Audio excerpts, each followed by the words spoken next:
week 9, and then it was a really well. It ended up to being a close game, but Kansas City was up 21-0, and then Miami stormed back and make it a game. Now Tua, I think, got total yards of 193 yards in that game, one touchdown, and of course we all know Tyreek Hill is the first in the NFL right now in receiving yards, but he's coming back home. The weather, of course, took over all that conversation.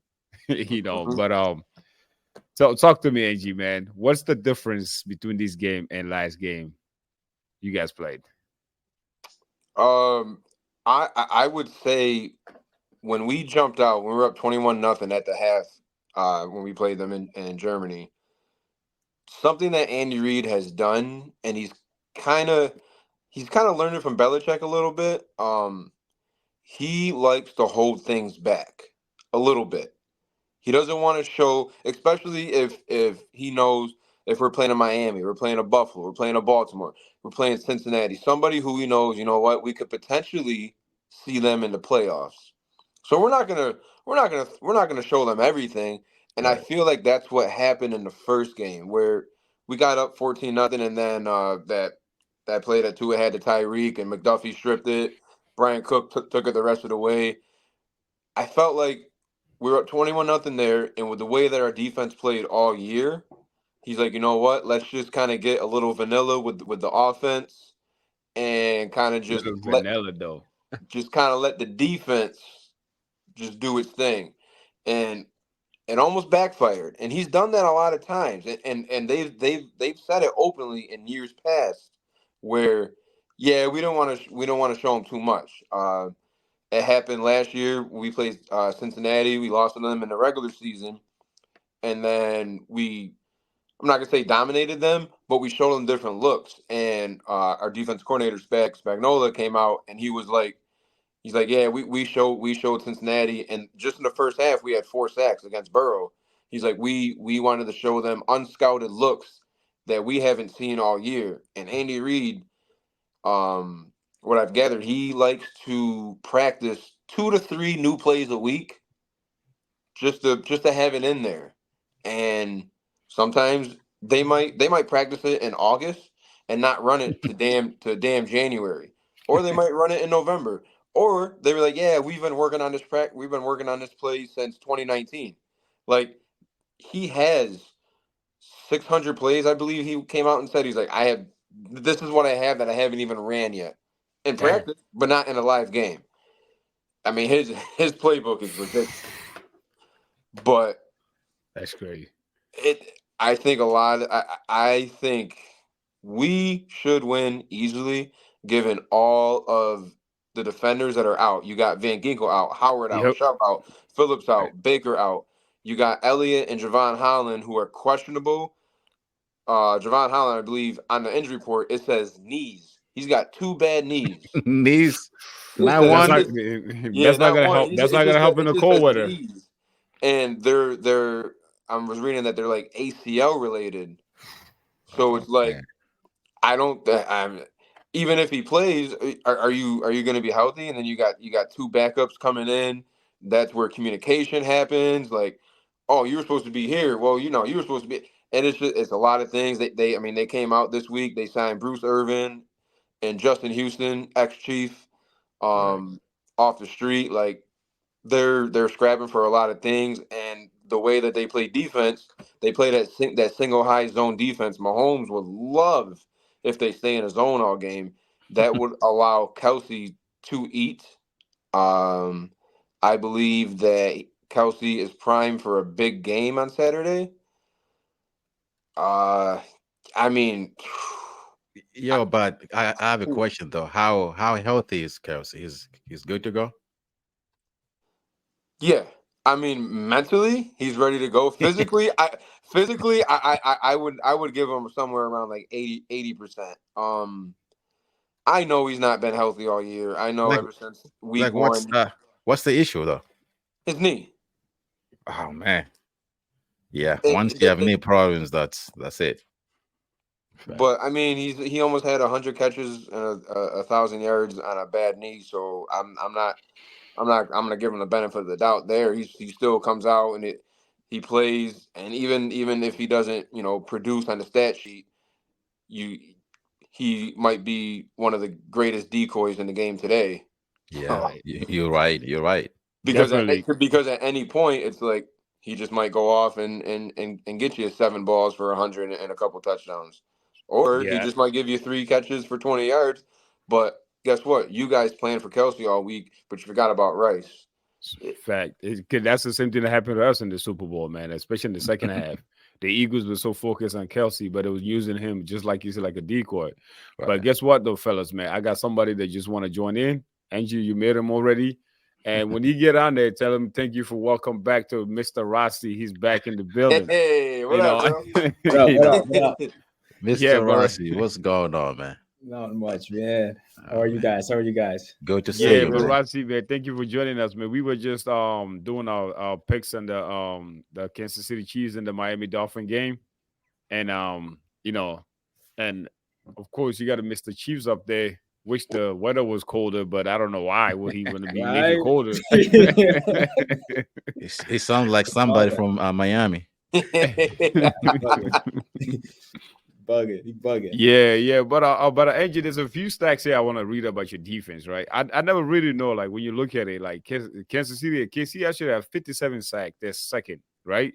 And Mhm. quarterback hit then second, and Jones, my bad, keep fucking up his name.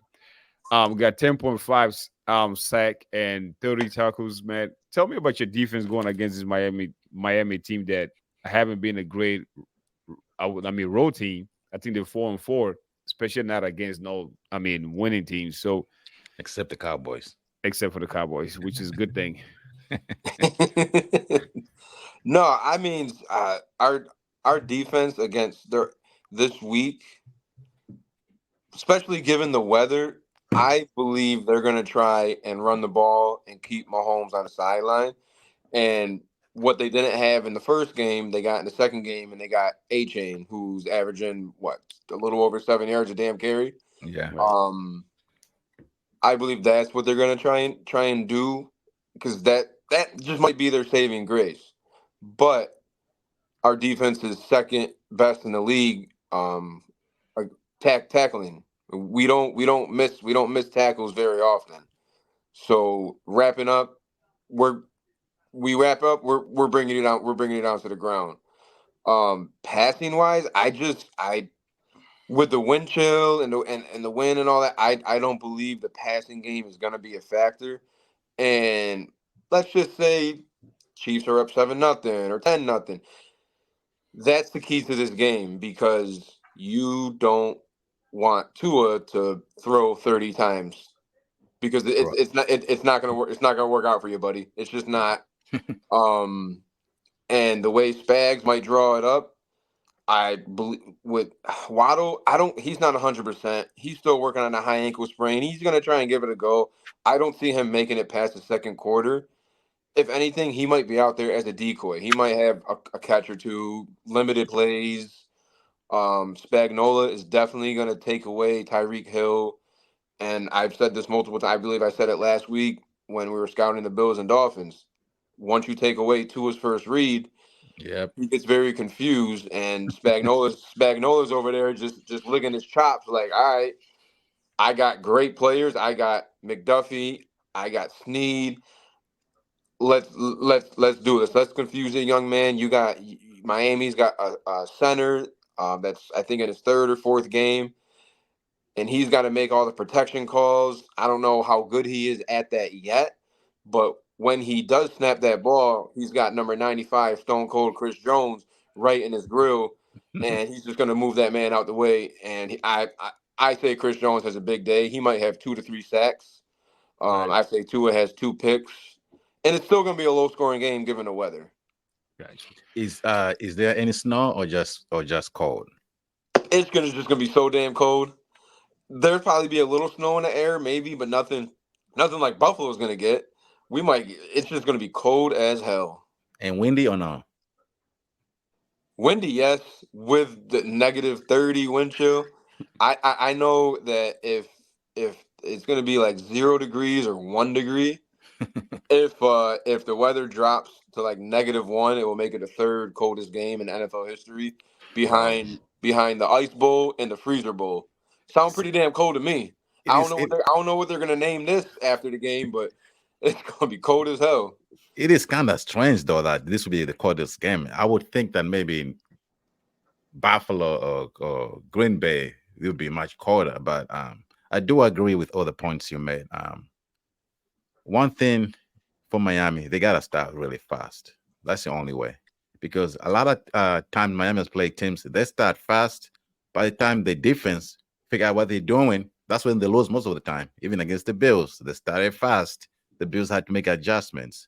For the Miami Dolphins to have a shot in this game, they gotta start really fast. And like you said, they won't be able to throw the ball as much. They're gonna have to try and run the ball.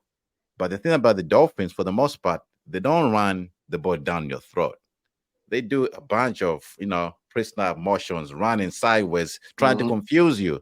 And if Yeah. you bite, that's why they get those big runs. But if the defense, like the Chiefs defense, is very disciplined, they've been playing so well throughout the season. They're well coached.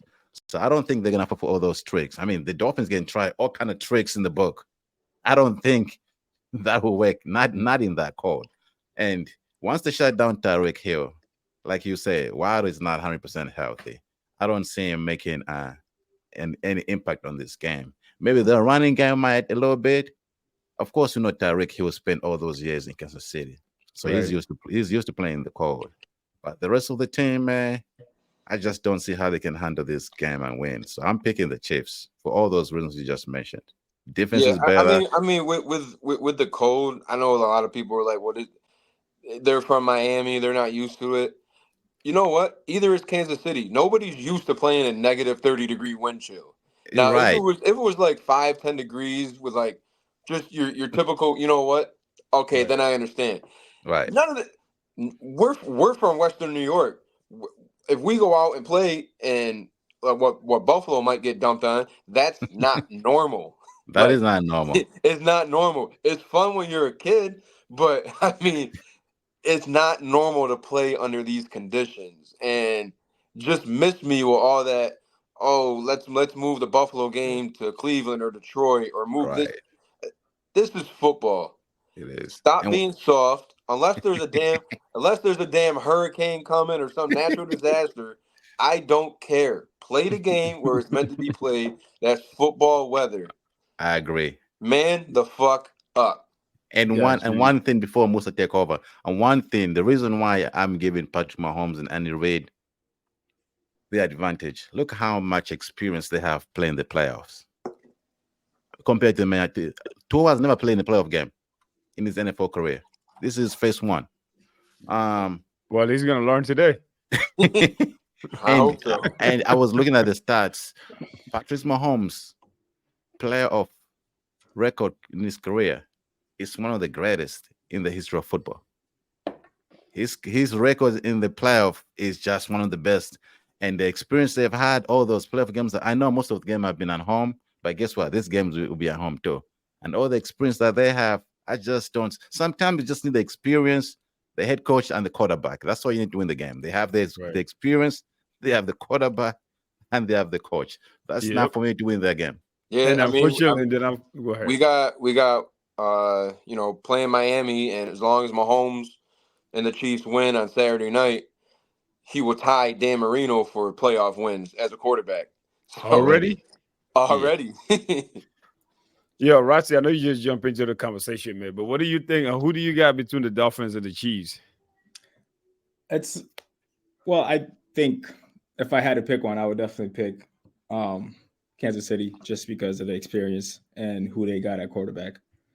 However, I do disagree with Waddle not making a difference. Just him being on the field opens a lot of things up for Tyreek Hill. You have to respect his speed no matter what. If they're saying that he's good enough to play, you have to believe, and it's a playoff game, you have to believe that he's going to be part of the game plan, even as a decoy or something. And you're forgetting about Raheem Mostert. Didn't he lead the league in touchdowns? Wasn't he up there? So they got a lot of speed that you guys have to account for. You know what I mean? And it can easily turn into a shootout. And if that happens, Kansas City's in trouble because I don't think they have the weapons on the outside to keep up. But the type of game that it's going to be, if it's going to be a cold game, I'm sure it's going to be running. They're going to run the ball, both teams. Just Kansas City has to be careful, and you really got to account for Waddle and Hill. And if Waddle's out there as a decoy, I don't think Kansas City has any cornerbacks that can keep up with him.